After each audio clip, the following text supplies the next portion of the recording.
Друзья, всем привет! Я рад вас приветствовать на канале Archer Play. И сегодня мы с вами поговорим о топовых реликвиях, которые называются RAR, то есть зеленые. Сейчас я нахожусь на аккаунте своего подписчика. У него на данный момент очень развиты реликвии. И получается у него уже суммарно атака 95 тысяч и хп 365 тысяч. Я уже неоднократно на его аккаунте открывал сундуки с реликвиями, и вы видели, как это происходило. Ребятки, перед тем, как мы приступим к разбору реликвий зеленых, хотел вас попросить обязательно подписываться на канал, ставить лайк этому видео. Ну и если у кого-то есть возможность и желание, вы также можете поддержать канал не только лайками, но и донатами. Возможно, у меня тогда будут тоже очень хорошо прокачанные реликвии. Вам за это всем огромное спасибо. Ну а мы давайте приступать. Итак, у него вообще реликвии практически все собраны, но мы сегодня с вами будем разбирать исключительно реликвии зеленого цвета, то есть редкие. И давайте начнем с первой, это маска призрака. Вот вы видите, она у него на 4 звезде, она суммарно дает 251 атаку, это на 4 звезде, и вероятность выпадения синего сердца 6,5%. Мы только будем брать базовый и продвинутый эффект, потому что эксклюзивный эффект и резонирующий эффект это уже другой разговор. Итак, эта реликвия очень классно будет подходить к вашим драконам. Соответственно, выпадение маны будет намного лучше, и вы больше можете использовать своих драконов в катке. Следующая реликвия это маска клоуна, она у него на 3 звезде, и она дает нам базовый эффект урон в ближнем бою 211, ну достаточно неплохо, и наносит врагам гуманоидам. Но в принципе я бы не сказал, что эта реликвия достаточно такая хорошая и очень сильно классно бустит. Так что на ней в принципе заострять свое внимание не будем. Двигаемся дальше, и следующая реликвия это медвежонок принцессы. Достаточно классная реликвия, ребят, и я вам скажу, что она является одной из топовых. Она у него на 4 звезде. Базовый эффект это 935 хп и шанс выпадения снаряжения 6,5%. То есть, соответственно, когда вы бегаете в главу какую-то, вы получаете намного больше шмоток. В эти все эффекты снаряжения, они суммируются, они есть также и в алтарях, и, соответственно, дроп шмоток намного быстрее будет происходить. Таким образом, вы быстрее сможете собрать себе глиф-систему, сможете прокачать все шмотки. То есть, давайте отметим, что эта реликвия является топовой. Двигаемся дальше, и следующая реликвия это ПС мощи. Защита от урона снарядов, это базовый эффект, очень классно. То есть защищает вас, и все защитные эффекты, это очень круто. А также на 4 звезде продвинутый эффект дает максимум здоровья на 4,19%. Я бы отнес эту реликвию также к одной из топовых, так что, ребятки, мотайте себе на ус, и вот эта реликвия тоже является топчиком. Двигаемся дальше, и у нас следующий свисток укротителя идет. ХП дает базовый эффект, и продвинутый эффект это урон по наземным. Ну, я не отношу вот эти все реликвии, которые дают урон по наземным, по гуманоидам, каким-то топам. Так что двигаемся дальше. Следующая реликвия это одеяние архимага. 4 звезда. И, ребят, смотрите, защита от урона сзади. Хорошо, очень хорошо. И стихийный урон 11,2%. Но, друзья, это просто пушка. Это тоже является топовой реликвией. Я заметил, что она достаточно часто падает просто с глав. И она у меня тоже уже собрана, если я не ошибаюсь, на 2-ю, на 3-ю звезду. Так что это 3-я реликвия, которая является топом.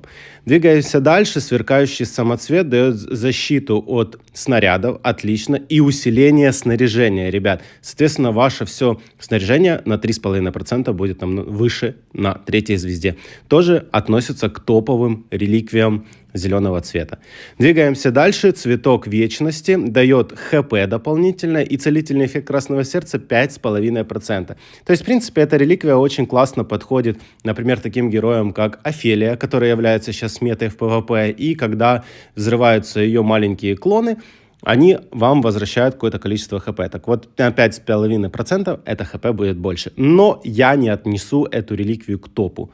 Двигаемся дальше. Повязка соискателя дает атаку и дает еще плюс 3,5% атаки. Ребят, это просто топчик. И это только на 3-й звезде. Я могу представить, что будет на 5-й. Так что это уже 4-я, если я не ошибаюсь, реликвия, которая является топовой. Двигаемся дальше. Это у нас получается нефритовый кубок. Четвертая звезда, защита от урона спереди, отлично, и опыт забой. Ну, давайте отнесем ее тоже, в принципе, к топам, потому что есть защита от урона спереди. Двигаемся дальше. Панцирь ветерана. Дает ХП и дает защиту от урона сзади. Отлично, отлично. Я бы сказал, что она наравне с кубком. Ну, в принципе, я думаю, что прям вот к топу не дотягивает, но является чуть-чуть выше среднего, и я думаю, что эту реликвию обязательно надо собирать и качать. Двигаемся дальше. Чешуя дракона дает максимальное здоровье на базовом эффекте, продвинутый эффект защиты от урона спереди 3,5%. Но, ребятки, топчик, ну скажите, ну как же не так?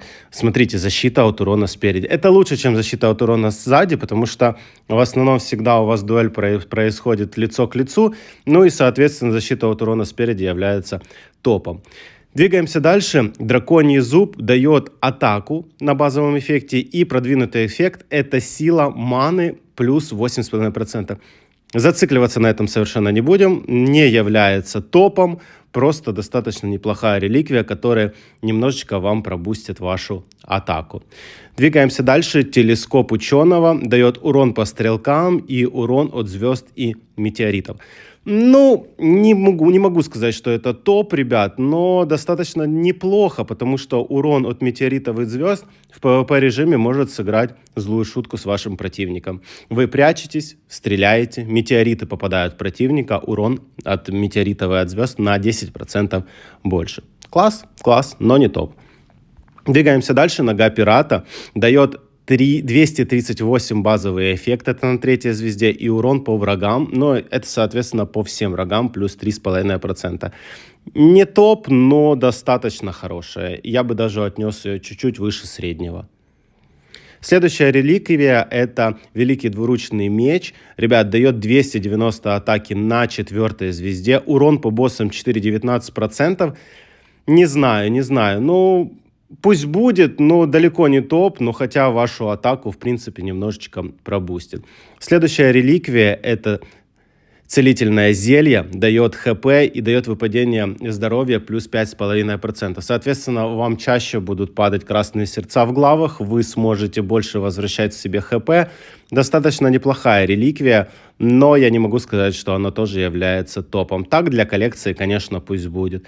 Но двигаемся дальше. Кулак вихря, ребят, урон в ближнем бою 233% и отбрасывание 8,5%. Хорошая реликвия, особенно очень заходит к таким оружиям, как легендарные мечи. Давайте возьмем это Мечград, он достаточно хорошо работает в ближнем бою, ну и, соответственно, если вы будете в дальнем бою с ним также бороться, то он будет отбрасывать вашего противника. И старомодный меч тоже идеально подходит, этот кулак вихря. Давайте отнесем его немножко выше среднего, до топа, в принципе, не дотягивают, ребят, но очень хорошо будет работать вместе с оружием, которое ближнего боя. Следующая реликвия – это особое копье, урон по наземным 191 на второй звезде и урон по наземным в процентах, также получается 2,8%. Не очень хорошая реликвия, немножечко вам поможет, конечно, в PvE режиме, но и на этом все. И последняя реликвия на сегодня, ребят, это рогатка точности, урон по летучим и урон по летучим. Ну, то есть это, в принципе, такая же самая реликвия, как предыдущая, она дает вам усиление по эффектам, по урону, но я не могу сказать, что, в принципе, она такая топовая. То есть теперь вы, в принципе, можете понимать все реликвии, которые есть у нас рарные или зеленые, как кому проще называть. Топом, ребятки, является однозначно Мишка, потому что дает шанс выпадения снаряжения, однозначно повязка Соискателя, также, ребят, одеяние Архимага, и, ну, если я не ошибаюсь, еще сверкающий самоцвет. Это вот то, что я помню, что действительно поистине топ. Ну, еще пояс мощи, который дает здоровье 4,5%, 4,20% даже, давайте быть точными. Вот. Но, в принципе, вот То, что касается кубка, ну, плюс-минус, ребятки, панцирь тоже плюс-минус. Но, в принципе, вы уже поняли, какие реликвии рарные являются самыми топовыми. У него, конечно, реликвии очень классно прокачаны. Я очень тоже бы хотел, чтобы у меня такие же реликвии были. Но, к сожалению, это не так. Мы с вами обязательно в следующих роликах поговорим про топовые реликвии, которые у нас редкие, не редкие, а фиолетовые. Они тоже очень крутые и бонуса дают намного больше. Ну и третья, заключительная часть этих роликов будет, ребятки, связана с легендарными реликвиями. Мы также про это с вами поговорим. Вот. И получается, вы видите, насколько сильно аккаунт пробущен. 95 тысяч атаки, 365 тысяч хп. Колоссально, просто колоссально. Вот такой, друзья, получился ролик. Я надеюсь, что вам понравился. Информация до вас донесена. Теперь вы знаете, какие реликвии зеленые у нас являются топом, какие нет. И если вам топы падают, ребят, вы уже знаете, что их надо обязательно качать. Еще раз, друзья, вас прошу подписываться на канал, ставить лайк.